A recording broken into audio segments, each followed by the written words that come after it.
guys, oh, ang sipag niya. Hapon-hapon ko yan nakikita dito.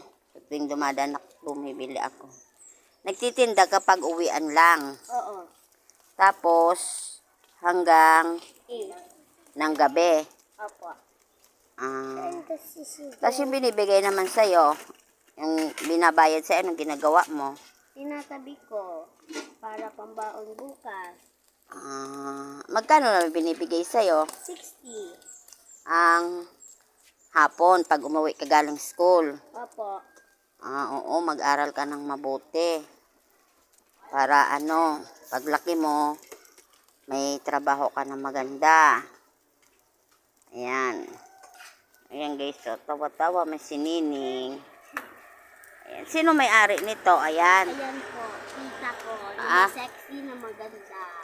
Ang pangalan niya po ay Mayra Yemodo Pamon. Oo. Ayan. Ayan yung Pumunta ka po sa loob, pakita mo po yung mata. Ayan po yung nagpapasweldo sa be. Oo. Buti na, ma'am. Minsan po.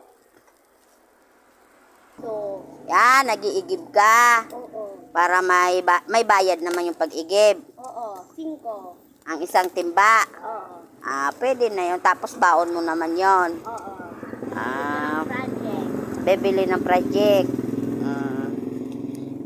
Ayan Ning, pagsipagan mo mag-aral para paglaki mo, may trabaho ka ng maganda. Ayan guys, ang sipa. Anong pangalan mo? Aming po. Aming. Si Aming. Si Aming na masipag. Ayan lang mahirap tayo ngayon Ning. Kaya isaw lang muna Ginakuha na. Kuha na. Yan.